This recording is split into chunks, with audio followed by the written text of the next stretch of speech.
Maligayang Pasko sa lahat! Hallelujah! Praise God! Amen! Ito yung napakasayang araw na alalahanin yung kapanganakan ng Panginoong Jesucristo. Amen? Praise God! So ang Pasko, ito po ay nagbibigay sa atin o nagbigay sa atin ng pag-asa at nagbigay sa atin ng kagalakan. Amen? Dahil ito ay balita ng kaligtasan at kalayaan mula sa kasalanan. Amen. Amen. So dito mismo ay pinahayag ng Diyos yung kanyang pagpapatawad sa lahat ng ating mga kasalanan.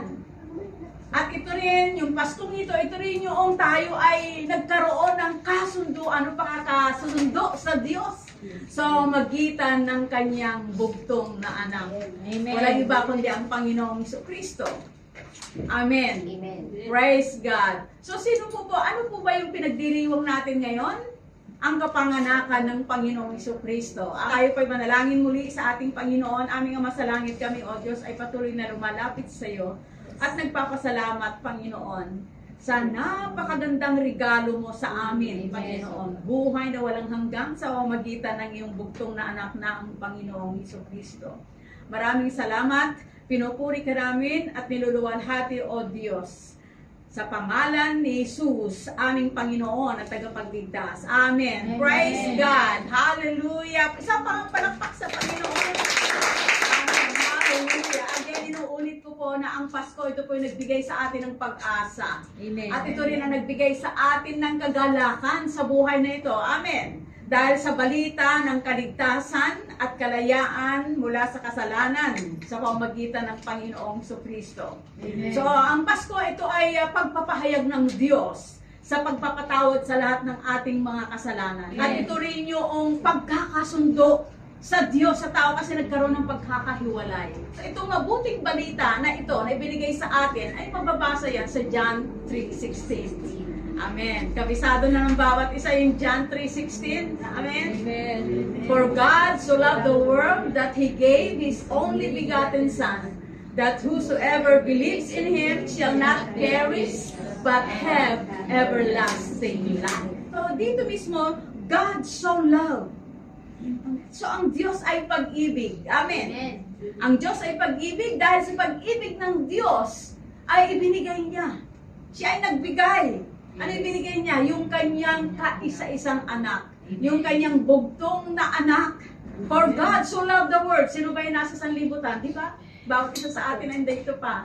Yet, God ay ipinagkaloob niya yung kanyang bugtong na anak sa atin upang kung sino man ang manampalataya kay Kristo ay maliligtas. So, napakahalaga na tayo po ay manampalataya sa Panginoong Jesucristo upang sa gayon ay hindi mapahamak. Ano ba yung hindi mapahamak na sinasabi rito? Hindi mapunta sa impyerno. Amen. Kundi magkaroon ng buhay na walang hanggang. Kung hindi mo pa tinanggap si Jesus bilang tagapagligtas, ay wala ka pa nung buhay na walang hanggang na pangako ng Panginoong Jesucristo. So dito mismo sa talatang ito ay sinasabi mismo sa atin na gayon na lamang ang pag-ibig ng Diyos ay siya ay nagkaloob, siya ay nagbigay. Sabi sa Isaiah chapter 9 verse 6, For unto us a child is born, unto us a son is given. So yung phrase na a child is born, ito po ay tumutukoy sa naging tao ang salita. Okay? Naging phrase na son is given, ito ay tumutukoy naman na siya ay Diyos. So dito po mismo ay sa talatang ito na ating binasa, ito po yung sinasabi diyan na unang Pasko. Amen. Unang Pasko. Ano po yung unang Pasko? Mababasa po yan sa Luke chapter 1 verse 26 to 32. Ito yung dumalaw o nagpunta si Angel Gabriel kay Maria. At sinabi niya na siya ay magdadalang tao, manganganak ng isang lalaki. At ang itatawag sa kanya ay Jesus. Dahil ililigtas niya ang sangkatauhan sa kanilang mga kasalanan. Amen. So si Jesus, sa Luke chapter 2, siya ay ipinanganak sa Bethlehem. Ito po yung first Christmas. So So ngayon, nagse-celebrate tayo ng Christmas. Ito ay pag-alaala natin no, ang kapanganakan ng Panginoong Jesucristo. Ang Christmas ay isang pag-alaala sa kapanganakan ng Panginoong Jesucristo. Hindi lang para palitan ng regalo, namamasko, di ba? Party dito, party doon, kasiyahan dito. Kundi ang tunay na kahulugan ng Christmas ay inaalala natin na si Jesus ay pinanganak, na ang Diyos ay nagkatawang tao. Amen. Ang Diyos, siya ay upang tayo ay iligtas ang sangkatauhan mula sa kasalanan. Dahil kung hindi nagkatawang tao si Jesus, wala pong kaligtasan. Lahat po tayo mapapa sa impyerno. Buti na lang, dumating ang Panginoon Jesucristo, pinadala siya ng Diyos Ama sa langit upang tayo ay sagipin mula doon sa kapahamakan, sa impyerno. Palakpakan natin ang Panginoon doon. Na dumating si Jesus sa atin. Hindi siya pinagkait ng ating Ama sa langit. Yes. So ang Christmas is God with us. Amen. Emmanuel. Yes. Amen. Amen. So Jesus was born in a stable, in a manger. Si Jesus ay pinanganak sa ating puso nung tinanggap mo siya bilang Panginoon at tagapagligtas. Amen. Nung ikaw ay na-born again. Amen. Amen. At ito yung nagbigay sa bawat isa ng kapayapaan, kagalakan, pag-ibig sa ating puso at sa ating pamumuhay. Yes. Amen. So si Jesus, ito yung greatest gift na ating tinanggap. Amen. Hallelujah. Yun lang ba? Amen. Palakpakan naman natin ang Diyos Ama. Amen. He is the greatest gift na ibinigay ng Diyos Ama sa atin. At sa John 3:16 ay pinahayag ng Diyos Ama yung kanyang puso. Yung Yes. kanyang layunin sa bawat isa sa atin. Inihayag niya yon.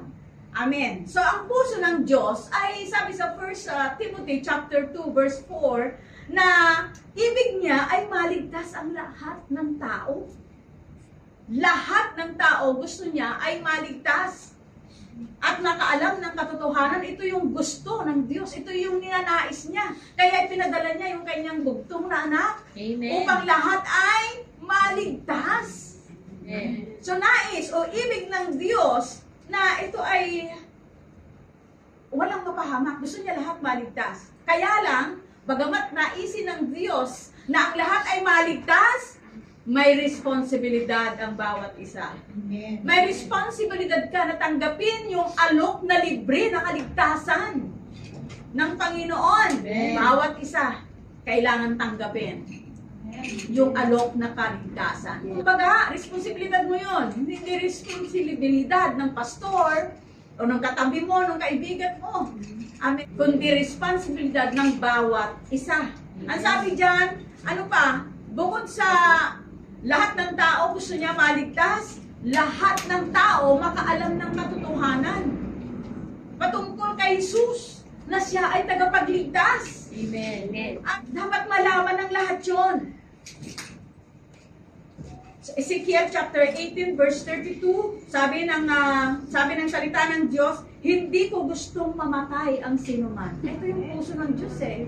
Ayaw niya na mapahamak ang sinuman. Ayaw niya na ang bawat isa ay mapunta sa impyerno. Ayaw niya kahit isa. Yung po yung sabi sa 1 Peter. Dahil sinabi ng Panginoon Jesucristo sa Ezekiel 33 verse 11, akong si Yahweh, ang buhay na Diyos ay hindi natutuwa na ang sino may mamatay sa kanyang kasamaan. Ibig kong siya'y magbagong buhay. Purihin ng Diyos. Amen. Ayaw niya na mapahamak ka. Mapahamak kahit isa. Yes. Kaya magbagong buhay. Amen. Amen. Magsisi, magbalik loob sa Panginoon. Dahil hindi gusto ng Panginoon na mamatay ang sino man, kahit isa. Hindi siya natutuwa. Amen? Amen. Hello. Kaya nga sabi sa 2 Peter chapter 3 verse 9, binigyan niya ng pagkakataon ang lahat na makapagsisi at magbalik loob sa Diyos sapagkat hindi niya nais na kayo'y mapahamak. Amen. Amen. Sa pagkakataon mo na to, magsisi at magbalik loob sa Panginoon.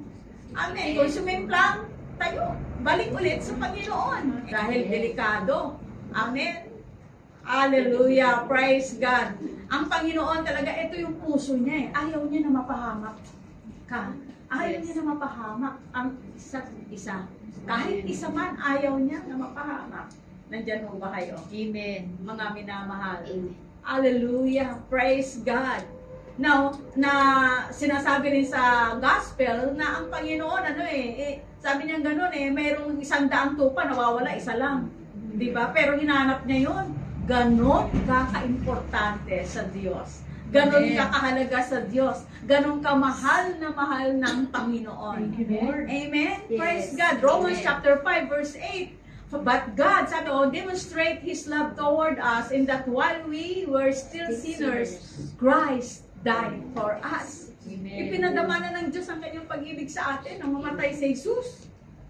Amen. Para sa atin. Noong makasalanan pa tayo. Noon.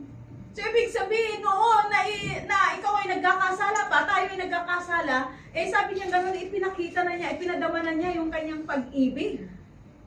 Amen. Noong makasalanan ka pa, grabe ang pag-ibig ng Panginoon. Hindi niya hinintay na, teka, kasi may mga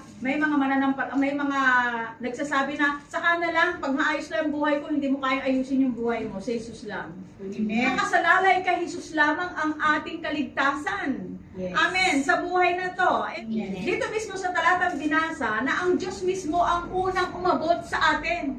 Bago tayo humingi ng kapatawaran, inabot ka na ng Panginoon. Amen. At si Jesus pinatawad tayo. Bago pa natin kinilala yung ating mga mali, yung ating mga kasalanan. Grabe, di ba? Now, 1 John chapter 4, verse 9 to 10. In this, the love of God was manifested toward us, that God has sent His only begotten Son into the world, that we might live through Him. So, hinihiyag na ng Diyos yung kanyang pag-ibig sa atin nang suguin niya yung kanyang bugtong na anak upang tayo ay magkaroon ng buhay sa pamamagitan niya. Amen. Amen. So, ang buhay na mayroon ka ngayon, kung tinanggap mo na si Jesus, eto, nagkaroon ng kahulugan yung buhay mo. You know, apart from Christ, walang meaning ang buhay eh. Walang direksyon ang buhay. Amen. Amen. Amen. And in verse 10, sabi diyan, and this is love, not that we love God. Hindi dahil inibig mo siya eh. Siya ang unang umibig sa atin. Yes. Amen. At tayo itinuruan niyang umibig. Amen. Amen. Amen. But that He loved us and sent His Son to be a propitiation for our sin. Siya po yung naging handog sa ikapatawad ng ating mga kasalanan. Amen. Amen. Amen. Ang Panginoong Jesucristo. Amen ba? Siya po yung nagsilbing handog. Hindi natin kaya iligtas yung ating sarili. Yes. Marami nagsasabi na mabait sila. Diba? Pero hindi naman sila mabuti sa paningin ng Panginoon. Amen. Hello, maraming taong mabait pero hindi mabuti. Hindi gumagawa ng mabuti sa paharap ng Panginoon. Amen. So, eto na yung pagkakataon, di ba? Upang magbagong buhay, magsisi, manumbalik sa Panginoon, tanggapin Amen. yung alok niyang kaligtasan. Amen. Amen. Romans chapter 8, verse 32. Sabi dito, hindi niya ipinagkait ang sarili niyang anak, kundi ibinigay para sa ating lahat. Amen. Hindi niya pinagkait. O sino yung anak na gusto ialay, patayin para doon sa nagkasala. Hindi, ayaw mo. Tama. Ngunit ang Amen. Panginoon, ginawa niya. Ang Diyos makapangyarihan. Amen. So, Yes. God gave His Son, Jesus Christ, as an offering for sins. Saan? Sa krus. Amen. Jesus Christ was born to die. Amen. Yes. Amen. Hello, for us. Amen. Sa krus. Amen. John chapter 3 verse 15, that whosoever believes in Him should not perish, but have everlasting life. Amen. Manampalataya ka kay Kristo. Sino mang manampalataya kay Kristo, may buhay na walang hanggang. Kung hindi ka pa Amen. nananampalataya at sinasabi mo, tao lang siya, propeta lang siya, nako, sabi rito, wala kang buhay na walang hanggang. Amen.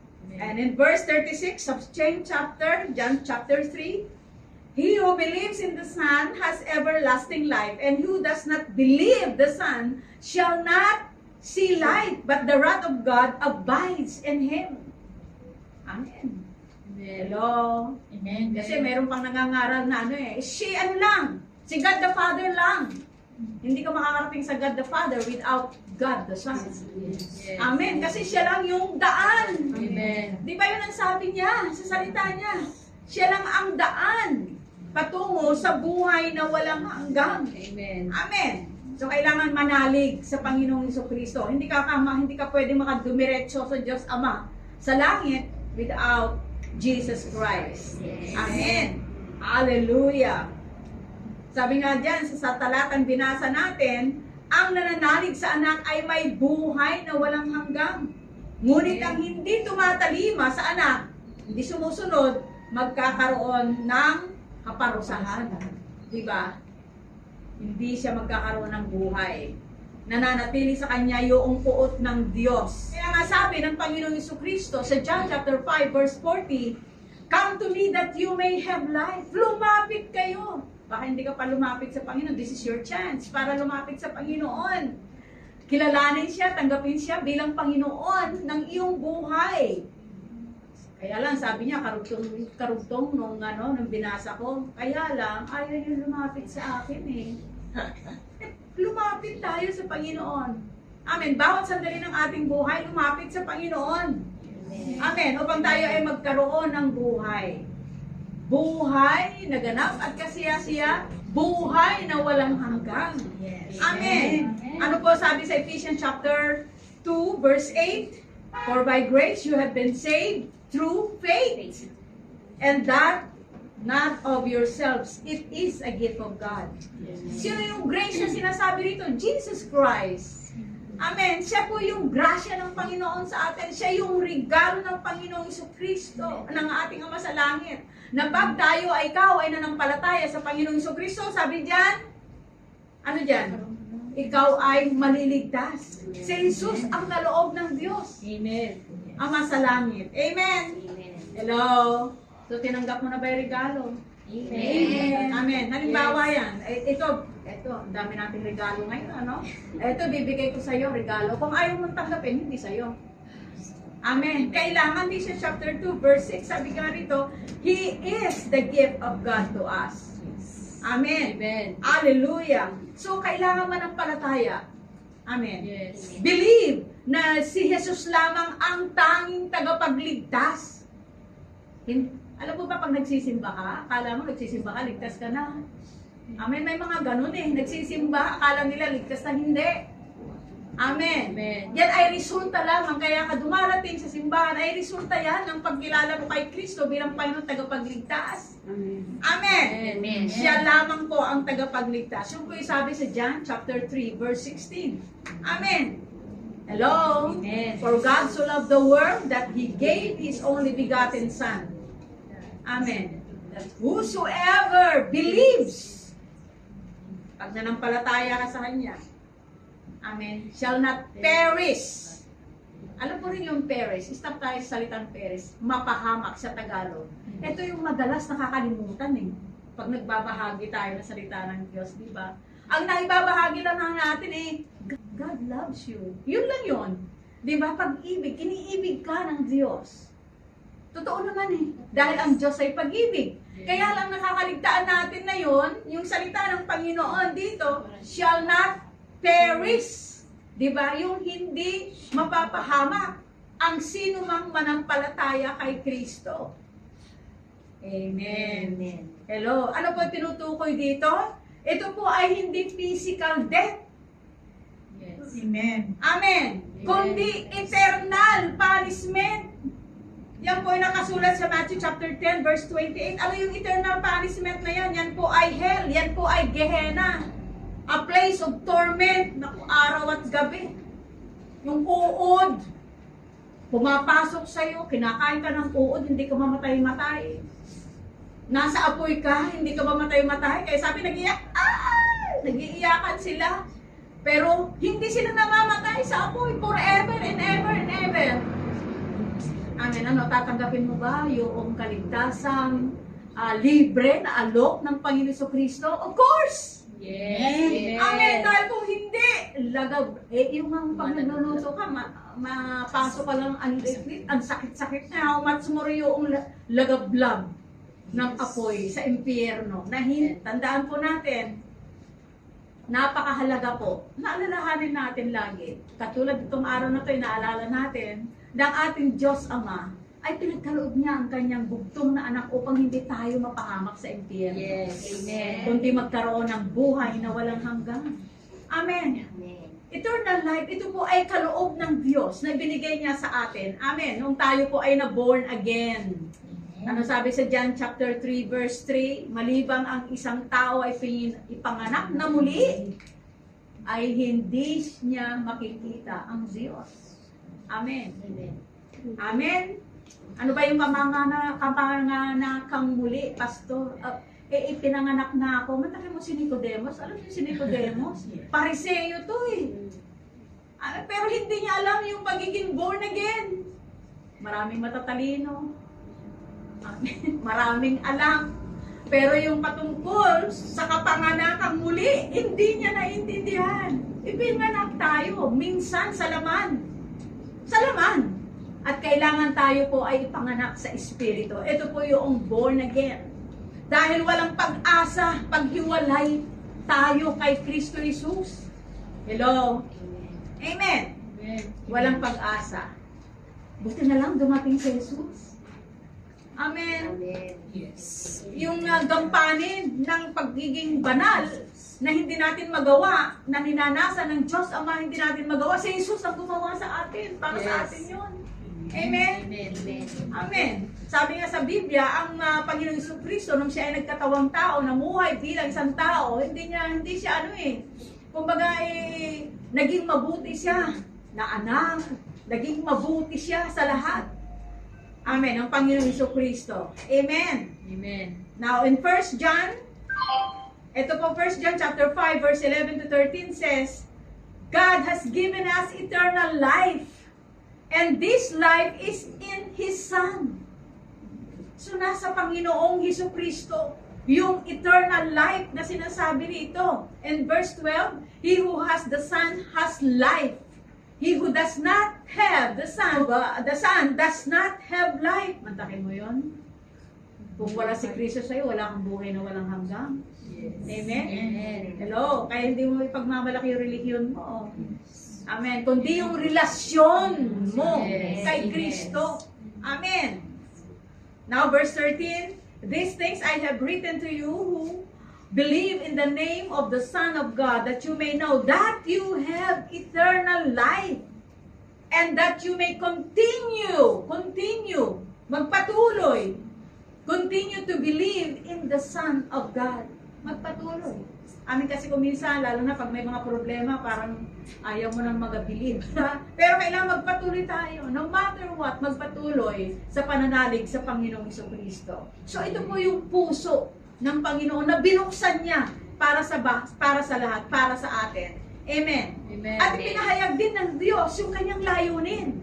The purpose of God. Ano yung purpose niya? Now, ikaw ay born again na, ikaw ay nakakilala na kay Kristo bilang tagapagligtas. Sinabi po sa 2 Corinthians chapter 5, 18 to 20, now, all things are of God, who has reconciled us to Himself through Jesus Christ, and has given us the ministry of reconciliation. Dahil ikaw ay kumilala na kay Kristo bilang Panginoon, tagapagligtas, ikaw ay born again na, mananampalataya ng Panginoon si Kristo, ikaw ay hinilang niya upang panumbalikin sa Kanya ang mga tao. Hello? Amen. Kaya nga, pumayo.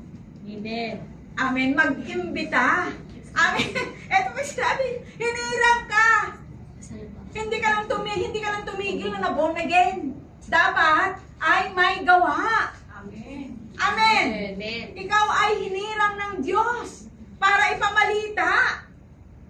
Amen. Yung kaligtasan ni Kristo sa iba. Amen. Amen. Panumbalikin ang mga tao sa Diyos. Amen. Amen. Hello. Amen. Amen. Amen. Praise God. So may assignment ang bawat isa. Amen. Amen. Now, sabi sa verse 20, ito yung sinabi niya, dahil ikaw ay hinirang, inappoint ng Panginoon, inutusan ng Panginoon to go and make disciples. Pamalita yung kabutihan ng Panginoon. Amen. Amen. Hello. Hello, born again. Amen. Amen. Pamalita! Amen. Panumpilikin yung mga tao. Ang dami dyan sa labas.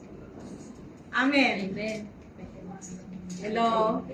Amen. Now, sabi sa verse 20, now then, we are ambassadors for Christ. Hallelujah, mga ambassador. Amen. Amen, mga representative ng Panginoong Jesucristo. Yes. Amen. Hello.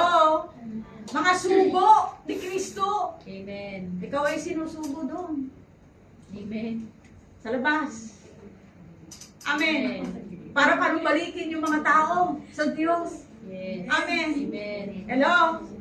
Narito ho ba kayo? Amen.